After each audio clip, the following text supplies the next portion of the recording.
अद्भुत प्रक्रिया।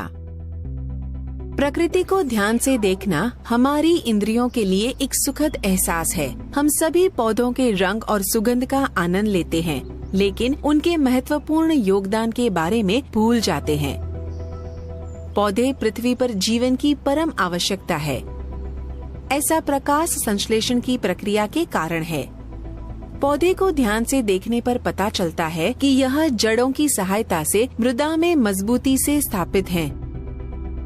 ये जड़ें मृदा से जल अवशोषित करती है और बहुत छोटी नलिकाओं के माध्यम से इसे तने तक और बाद में पत्तियों तक पहुंचाती है। तना पत्तियों को इस तरह से धारण करता है कि वे सूर्य के प्रकाश से अधिकतम ऊर्जा अवशोषित कर सकें। पत्ती पौधे का एक बहुत महत्वपूर्ण भाग है।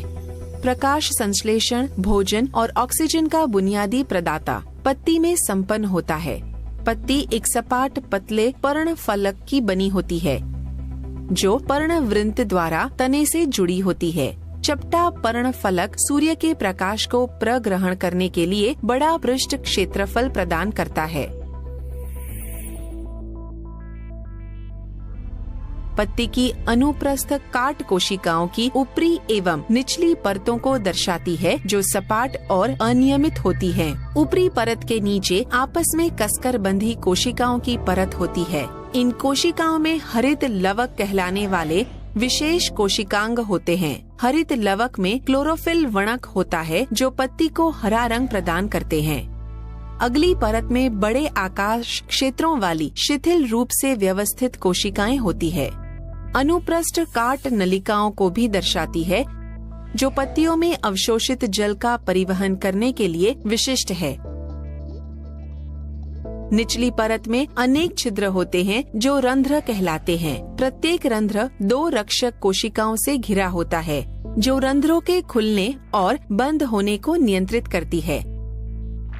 पत्ती इन रंध्रों के माध्यम से वातावरण से कार्बन डाइऑक्साइड अवशोषित करती है, जो बाद में आकाश क्षेत्र से होकर क्लोरोफिल युक्त कोशिकाओं में प्रवेश करती है। इसे अंत में हरित लवक में अवशोषित कर लिया जाता है।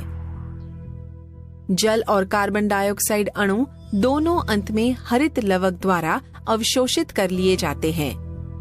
इन हरित लवकों में सूर्य के प्रकाश से ऊर्जा प्रग्रहण करने की क्षमता भी होती है और इस ऊर्जा का उपयोग कार्बन डाइऑक्साइड एवं जल से ग्लूकोज तथा ऑक्सीजन संश्लेषित करने के लिए किया जाता है।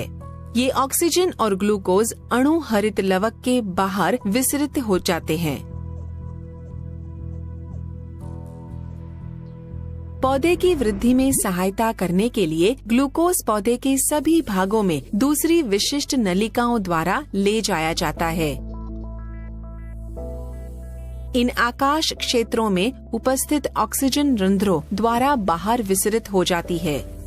इसलिए प्रकाश संश्लेषण के दौरान ऑक्सीजन वातावरण के जीवन रक्षक गैसीय घटक के रूप में लौटा दी जाती है, जबकि ग्लूकोज भोजन पौधे के सभी भागों में पहुंचा दिया जाता है और वृद्धि के लिए उपयोग किया जाता है। संक्षेप में, हरे पौधे अपने भोजन को प्रकाश संश्लेषण की प्रक्रिया द्वारा स्वयं तैयार कर सकते हैं। पौधे जड़ों की सहायता से मृदा में स्थिर रहते हैं। ये जड़ें जल अवशोषित करती है और विशिष्ट नलिकाओं के माध्यम से इसे पत्तियों में भेज देती है। निचली परत में रंध्र कहलाने वाले अनेक छिद्र होते हैं। पत्ती इन रंध्रों के माध्यम से वातावरण से कार्बन डाइऑक्साइड अवशोषित करती है। जल और कार्बन डाइऑक्साइड अणु दोनों अंत में हरित लवक द्वारा अवशोषित कर लिए जाते हैं, जहां वे क्लोरोफिल और सूर्य के प्रकाश की उपस्थिति में ग्लूकोज का संश्लेषण करते हैं और ऑक्सीजन मुक्त करते हैं।